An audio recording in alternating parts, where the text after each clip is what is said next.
సజీవుడైన దేవుని ప్రశస్త నామన ఆ కృపగల దేవుని సన్నిధానంలో వాక్యం వింటున్న ప్రభు బిడ్డలు మీ అందరికీ నా హృదయపూర్వకమైన ధన్యవాదాలు చెల్లించుకుంటున్నాను. శాశ్వతమైన ప్రేమతో ప్రేమిస్తున్న దేవుడు ఈరోజు కూడా మనల్ని సజీవంగా ఉంచాడు. ఆదికాండం 9వ అధ్యాయం 24వ వచనం, నోవహు మత్తు నుండి మేలుకొని తన చిన్న కుమారుడు చేసిన దానిని తెలుసుకొని కనాను శపింపబడిన వాడై తన సహోదరుడు దాసుడగును అనెను.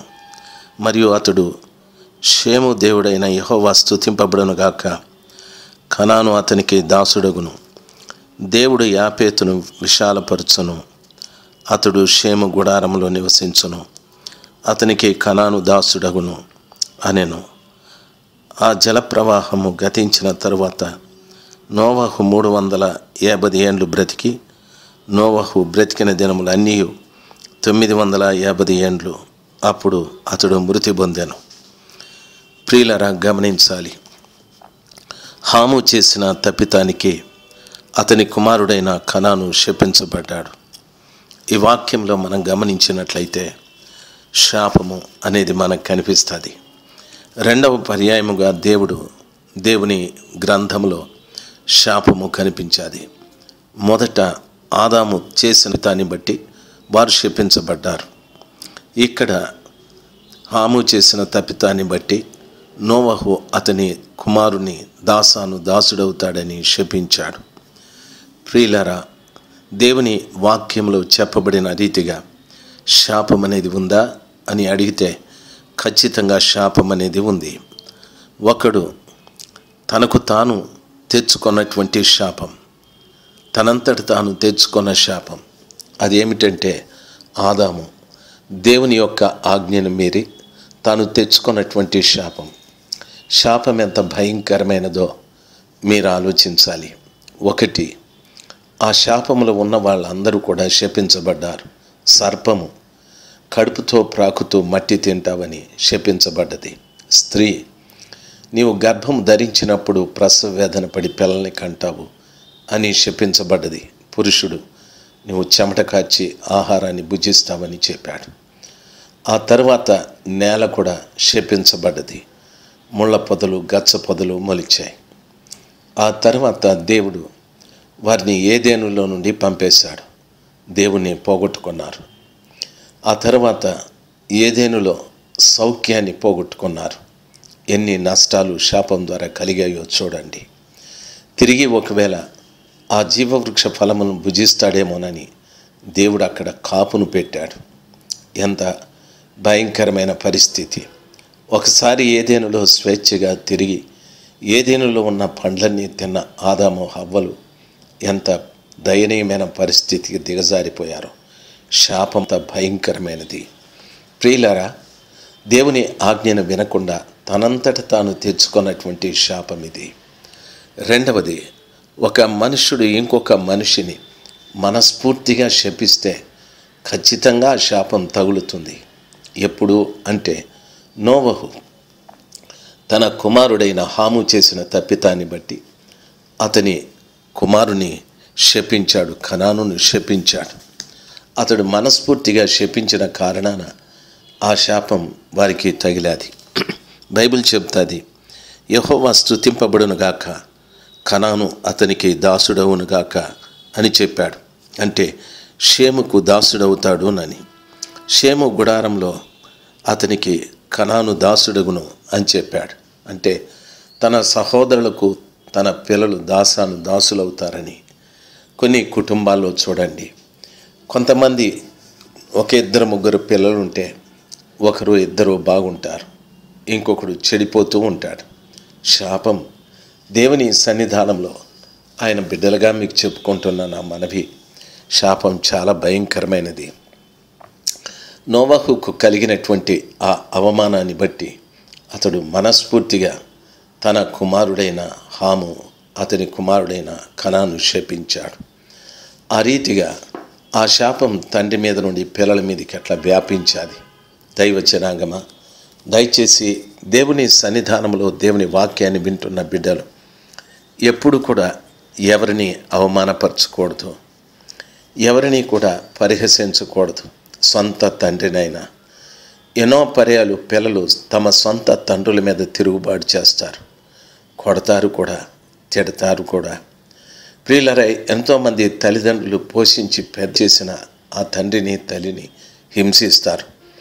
ఈ మాటలు వింటున్న ఒకవేళ నీ జీవితంలో ఆ కార్యం చేసుంటే దయచేసి ఇప్పుడే పశ్చాత్తాపపడు. ఇప్పుడే ఆ ప్రభు పాదాల చెంత కన్నీరు కార్చు. ఆ కార్యం చేసిన తర్వాత నీ కుమారుడు శపించబడతాడు, నీ కుమార్తె శపించబడతాది. అది ఎంత భయంకరమైనటువంటి కార్యము! ఏ పాపము పుణ్యము తెలియని నీ కడుపున పుట్టినటువంటి పిల్లలు శపించబడ్డం ఎంత భయంకరమైన సమాచారం! అది కూడా నీ కళ్ళతో నీవు చూడడం ఎంత భయంకరమైన సమాచారం! కాబట్టి బైబిల్లో చెప్పబడింది, నీ తల్లిని తండ్రిని సన్మానించు, అప్పుడు నీవు భూమి మీద దీర్ఘాయుష్మంతుడవుతావని చెప్పాడు. కాబట్టి సన్మానించవలసిన తల్లిదండ్రుల్ని అవమానించడం, సన్మానించవలసిన తల్లిదండ్రుల్ని హింసించడం, బాధ పెట్టడం, కొట్టడం, తిట్టడం మంచిది కాదండి. మానవాళంలో ఇది నిజంగా రాక్షసత్వమే, క్రూరత్వమే. ఒక మనిషి అంత క్రూరంగా మారేటటువంటి కార్యాలు తల్లిదండ్రులు ఏం చేయగలరు, ఏం చేశారు? దైవచనాంగమా, దేవుని పిల్లలుగా నా మనవి, ఎంతోమంది జీవితాలు పాడైపోవటానికి గల కారణాలు ఈ రీతిగా తండ్రి యొక్క శాపాలు, లేకపోతే ఒకనికి చేసినటువంటి ఆ తప్పితాన్ని బట్టి మనస్ఫూర్తిగా వాడు శపిస్తే ఖచ్చితంగా వాడు ఇబ్బంది పడవలసి వస్తాడు. కాబట్టి దేవుని పిల్లలుగా ఆయన సన్నిధానంలో మనం చేయవలసినటువంటి కార్యము ఎప్పుడు కూడా మన తల్లిదండ్రుల్ని మనం బాధ పెట్టేటటువంటి వ్యక్తులుగా ఉండకూడదు. ఆ దేవుడు సర్వశక్తిమంతుడైన దేవుని కూడా ఆ విషయంలో నిశ్శబ్దమైపోతాడు. దైవచనాంగమా, దేవుని పిల్లలుగా ఒకవేళ ఈ తప్పితం మీరు చేసుంటే ఆయన క్షమించమని అడగండి. మీ తల్లినో, మీ తండ్రినో, లేక మీ పెద్దవారినో, లేక ఇరుగువారినో, పొరుగువారినో మీరు అవమానపరిచి ఉంటే, నిందించి ఉంటే, ఒకవేళ బాధపరిచి ఉంటే దయచేసి క్షమించమని అడగండి. మూడవ కార్యం ఏమిటి అని అడిగితే, తల్లిదండ్రుల ద్వారా వచ్చినటువంటి శాపం. చాలామంది తల్లిదండ్రులు ఇష్టానుసారంగా ప్రవర్తిస్తూ ఉంటారు. ఆ కారణాన వారి జీవితాలలో వారి పిల్లలు శాపాన్ని అనుభవిస్తూ ఉంటారు. దయచేసి గమనించవలసిన విషయం ఇది. కూడా చాలా ఘోరమైనటువంటి కార్యం. నీ జీవితంలో ఎప్పుడు కూడా నీవు చేసిన తప్పితాలని బట్టి నీ పిల్లలు శాపం అనుభవించకుండా దయచేసి వారు ఆశీర్వాదకరమైన జీవితం జీవించేటట్టుగా నీవే సహాయం చేయాలి. నీవే ఒక మంచి ప్రార్థించే తండ్రిగా, లేకపోతే ఒక మంచి ప్రవర్తన కలిగిన తండ్రిగా మార్చబడాలి. ఒకవేళ ఆ జీవితం నీకుంటే కృపగల దేవుని పాదాల చెంత ఇప్పుడే పశ్చాత్తాపపడు. ప్రియులారా, గమనించవలసిన విషయం చూడండి, దేవుని సన్నిధానంలో పరిశుద్ధ గ్రంథమైన బైబిల్లో ఆ తండ్రులు చేసిన తప్పితాలను బట్టి పిల్లలు శపించబడతారని వాక్యంలో ఏముందంటే, మీలో ఒక్కడు నీతిమంతుడైతే 1000 తరముల వరకు వారి పిల్లలు దీవించబడతారని. ఒకవేళ మీలో ఒక్కడు అనీతిమంతుడైతే వాని పిల్లలు 3-4 తరముల వరకు శపించబడతారని ఉంది.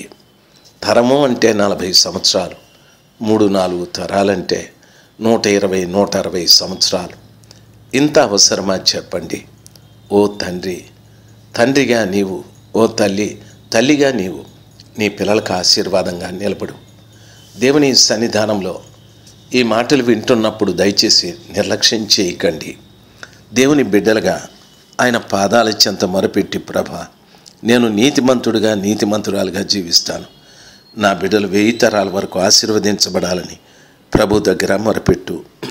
సామెతల గ్రంథం 28వ అధ్యాయం 27వ వచనము కూడా, బేదలకు ఇచ్చువానికి లేమి కలుగదు, కన్నులు మూసుకొని వానికి బహుశాపములు కలుగును అని వాక్యంలో చెప్పబడింది. అంటే దాని అర్థం, బేదల్ని మనం ప్రేమించాలి, బేదలకు మనం ఇవ్వాలి. బేదలకు ఇచ్చేటటువంటి వానికి దరిద్రం దగ్గరికి రాదు. అయితే బీదలకు ఇచ్చు విషయంలో కళ్ళు మూసుకొని ఉన్నటువంటి వానికి చాలా కష్టాలు కలుగుతాయని బైబిల్లో చెప్పబడి ఉంది. కాబట్టి దేవుని బిడ్డలుగా ఎల్లప్పుడూ ఈ పేదలు మనతోనే ఉంటారని ప్రభు సెలవిచ్చాడు. పేదలు మీరు ఎక్కడైనా చూడండి, మీరు ఇంటి ముంద వాళ్ళే ఉంటారు, బస్సు ఎక్కినా వాళ్ళే ఉంటారు, బజారుకి వెళ్ళినా వాళ్ళే ఉంటారు. అలాగ పేదలు ఎక్కడైనా ఉంటారు. ఆ రీతిగా పేదలైనటువంటి బిడ్డల్ని కనికరించడం మనం నేర్చుకోవాలి.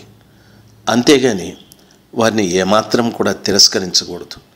పేదలకు అప్పిచ్చువాడు యెహోవాకు, పేదలను కనికరించువాడు యెహోవాకు అప్పిచ్చువాడని వాక్యంలో ఉంది. కాబట్టి దయచేసి పేదల్ని కనికరించండి.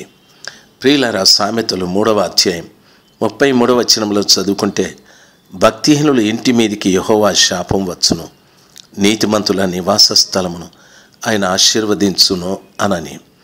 దేవుని నమ్ముకున్న ప్రతి బిడ్డ భక్తిపరుడుగా జీవించాలి, భక్తిహీనతతో కాదు. భక్తిహీనత అంటే భక్తికి సంబంధించిన కార్యాలన్నీ కూడా పోవడం. ప్రార్థన చేయాలి, ఉపవాసం ఉండాలి, వాక్యాన్ని చదవాలి, వాక్యానుసారంగా జీవించాలి. భక్తి ఎదుగుదల చెందుతూ ఉంటుంది. ఇవి చేయకపోతే భక్తిహీనత వస్తుంది. భక్తిహీనులకు ఇంటి మీదికి శాపం వచ్చును. ఇంటి మీది కంటే ఇంట్లో ఉన్న వాళ్ళు పెంచబడతారు. కాబట్టి ఈ శాపాల నుండి తప్పించుకొనటానికి నీతిమంతుల నివాస స్థలము ఆయన ఆశీర్వదించును అంటాడు. మన ఇంట్లో అందరూ నీతిమంతులుగా మారాలి. మీ ఇంటిని, మీ నివాస స్థలమును ఆయన ఆశీర్వదిస్తాడు. కాబట్టి శాపము చేత కాక ఆశీర్వాదంతో బ్రతకటానికి ప్రభువు పాదాల చెంత కన్నీరు కారుద్దాం. ఒక తండ్రిగా, ఓ సోదరుడుగా, ఒక దైవ సేవకుడిగా మీకు నా ప్రత్యేకమైన మనవి, ప్రభు పాదాల చెంత పశ్చాత్తాపడి ప్రార్థించగలరా? దేవుడు మీ ఇంటి నివాస స్థలమును ఆశీర్వదించునుగాక. ఆమేన్, ఆమేన్, ఆమేన్.